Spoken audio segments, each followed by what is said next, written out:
maama yali alina abaana bangi ng'ate tetulina taata baatusuula ng'ate oba ne school fees ng'alinayo wa senior wanu wa baby middle toopu ekyokutaano nange kati nga abalala bakulu naye nga nabo era nga bo bali tebasoma naye nga era nabo bali waka kati nga batugobagoba nnyo ku ssomero nga abasomesa batuvuma n'abaana nga tebatwagala tubasembere nga tusomera mu bigere tutambula abantu batusekerera ng'oluusi ewaka tewali kyakulya bali baana bato togenda banyumiza mbuno tewali mmere bo baba baagala kulya nga tulina okunoonya kubafa abakulukulu abaaliwo tulina okunoonya ekyokulya tulabe nga bato balya. A crisis lingers on in silence, hidden beneath the gaiety of youthful laughter in Buikwe district, a rustic sugar belt in central Uganda. Across the lush green landscape, most communities in Buikwe district live in abject poverty. According to national demographic surveys, 1 out of 5 women in Uganda engage in sexual activity before the age of 15. Teenage pregnancy is one of the major factors which inhibits continued education for girls in Uganda. For instance, it is estimated that 28% of school-aged girls are engaged in sexual activity, resulting in 80.1% of them becoming pregnant, and 97% of those are discontinued from their studies. At this humble hamlet of Nkokonjeru, Buikwe district, a young girl whose face we have concealed is 6 months pregnant.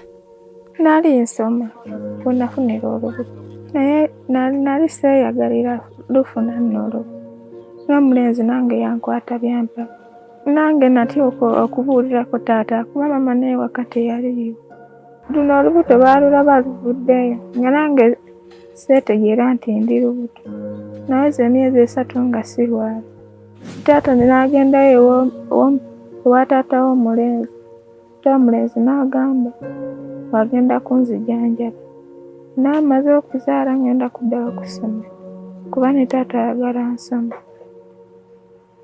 nze nange njagala kusoma. She was studying at this Islamic primary school, which is adjacent to her home on the outskirts of Buikwe town. In this classroom, crammed with teenage girls, a teacher conducts classes. It is a privilege to be in school, and it keeps these girls away from the prying eyes. The Education Ministry has rolled out revised guidelines of 2022 to assist adolescent mothers and pregnant girls in completing their school cycles, as well as to provide schools with guidance on the prevention and management of teenage pregnancy in school settings. We have disseminated the policy, and we have engaged the schools, especially the head teachers and the school management committees, to handle cases at the school level. We have also engaged the community through the local leaders to make sure that they disseminate this information to the schools and even to the parents in the community. We have even provided the booklets at school level where they record these cases and also counsel the parent and even counsel the learner. And as a result, we have seen some positives coming up. So if we could accept them to be at school, we would maybe get useful mothers in the future. But most cases, people say, will be bad example to other girl children at school to also want to be what? To be pregnant. I mean, to be pregnant because the school has accepted. That's the reason why some schools do not accept. So we can forego the law and say, no, let's be humanitarian and the child be kept. Actually, the law says that the girls should stay in school. The law says the girls should stay in school, but the parents, the owners of the school, cannot allow somebody with a big stomach be of bad example. However, the guidelines place limitations and conditions on teenage mothers to return to school. They provide for a mandatory leave of 1 year from the time a female learner is 3 months pregnant until the baby is 6 months old. In case it is a male learner responsible for the pregnancy, he will also be subjected to the same period of leave. However, if a girl is just a month or 2 weeks away to sit her promotional exams, permission should be granted to sit for the exams before taking the mandatory leave. A study conducted by the Initiative for Social and Economic Rights warns that this policy position is counterproductive in facilitating the return of school learners, and the majority end up dropping out of schools. Some schools often subject girls to non-consensual mandatory pregnancy testing, eroding their bodily autonomy and dignity. The way they're handling these girls is also abusive through a human rights lens, where they are treating the girls and pushing them out of the system with a moral argument of protecting the non-pregnant learners. We see school nurses and administrators expelling these girls, but no one pauses to ask her, what happened to you? Why did you get pregnant? Who's responsible for this pregnancy?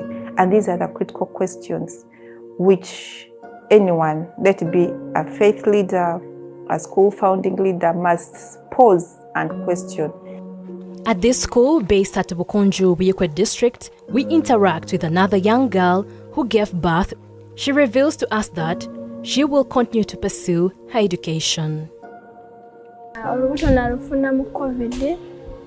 Bwenamala okufuna olubuto nenzaala omwana, nemala omwonkya naye mwobwo obudde bwe namuzaala naye nina ekirooto ky'okudda ku ssomero. Nsooka naneemwonkya n'aweza emyaka 2.5, aweebaabwe ne bamutwala, then nze nenzirayo ku ssomero. Nakoze P7. Nze obulungi bwe nafuna mu kusoma, kubanga ne bw'obanga tosomye tosobola kubeera bulungi. Ne bw'onaagamba nti kubanga nali nagezaako okugenda njiga eby'enviiri, naye era nabiyigako ekitundu, naye neraba nti tebigenda kunnyamba, ndina okuddayo ku ssomero. Nalaba okusoma kwe kusinga byonna. That young girl got pregnant during COVID time, as she was not at school. She told us that one day, as she was at home, got somebody who disturbed her. Maybe as if it was like a rape, then defilement, yeah. Then she got conceived.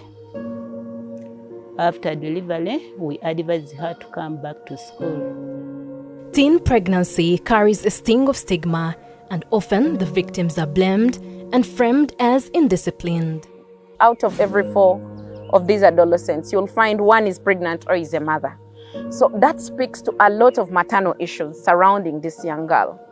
It continues to proliferate and is egged on by a culture of patriarchy, the dark underbelly of incest, which is festering across Uganda's communities. Despite the Penal Code Act provisions that call for life imprisonment for those who have been convicted for aggravating circumstances for capital offences such as rape and defilement, the vice is amplified by the silence and complicity of law enforcement officers and parents. This girl shares a harrowing ordeal. Her future was robbed by a person who was meant to be in a place of responsibility. She sits alone under a tree, her thoughts in turmoil. She watches as younger girls play and regrets the teenage pregnancy. Jessica visits the local health center with her mother. Nali nsoma, neneegatta, naye nali simanyi nti nafunye olubuto. Njagala nzeeyo nsome, nange nfuuke ow'empisa nga nkuze nfune ku ssente ndabirire bazadde bange. Njagala kubeera musawo. There is a need for collaboration and a concerted effort across the ministries of education, health, gender and local government, school governing bodies, religious bodies and civil society to combat teenage pregnancies.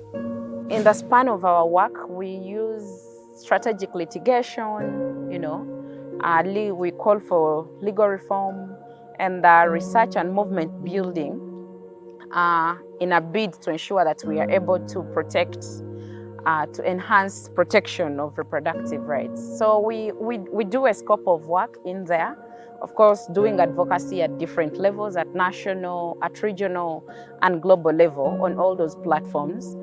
Teenage pregnancy continues to be framed as a societal moral lapse. Statistics show to us that among the issues of school dropout is related to pregnancy.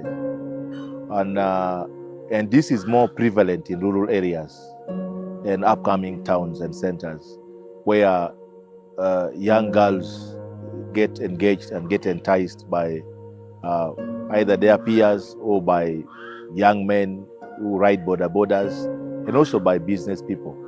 There are some communities when the girl has clocked like maybe about 14, 15, they see physical changes, they feel the girl is ready for marriage, and therefore some even don't even take them to pay them in school. So the girls have nothing to do apart from getting pregnant at that age. But it is a deeper malaise driven by income inequalities, the collapse of law enforcement, resulting into the systemic exclusion from an education system that favors those in the upper ranks of society. A small fraction of them, about 7%, are seen returning to school, whether formal schooling or joining a vocational institution. That should worry all of us. We should look at teenage pregnancy as a development issue. Once children, adolescents are out of school, we lose on manpower. But for the young girls whose lives are shattered by teenage pregnancy, learning gradually retreats and hope turns into a distant dream. Nali nkyasoma P7 omuvubuka n'ava eri n'annimbalimba bw'ajja kunnyanjula nange saakola nsobi n'enzikiriza neefuna olubuto n'enzaala omwana bakadde bange ne bandabirira awamu n'abasomesa n'enkomawo n'ensoma n'entuula ekibiina ekyomusanvu. Omuwala ali mu mbeera eyo muwa amagezi agambe bakadde be bamuyambeko. Njagala obeera mu maaso dokita. Nafuna olubuto nali mu senior 4 ku Victoria Secondary School Sibukunja. Yali second term. Oyo muvubuka eyanfunisa olubuto yali boyfriend wange. Kati bwe yanfunisa olubuto nemugambako nga mmaze okulufuna. Nemubuuza nti kati ngenda kukola ntya kuba mbadde nkyasoma ate nga njagala okumaliriza at least nemba mmaliriza senior 4. Nemugamba kati nkoze ntya ampe kyemba nkola kyonna. Nemugamba oba tuluggyemu n'aŋŋamba nti nno tekisoboka kuba tiye yali tayagala kuluggyamu ng'omwana we amwagala. Kati nemugamba kati ate nze emisomo gyange, how am I going to deal with it? Netubeera awo nga biri complicated. The fight against teenage pregnancy remains weak and fragmented, resulting in disjointed interventions that fail to address the multifaceted nature of teenage pregnancy. As a result, adolescent girls are left vulnerable to stigma, exclusion, and systemic neglect in environments that should be enabling and protective. We are advocating for more compassionate environments.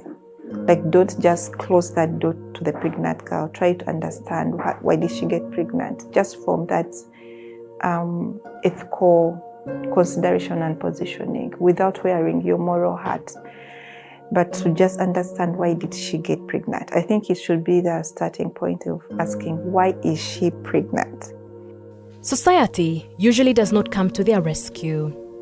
The victims are turned into outcasts and carry the collective guilt and shame of their respective communities.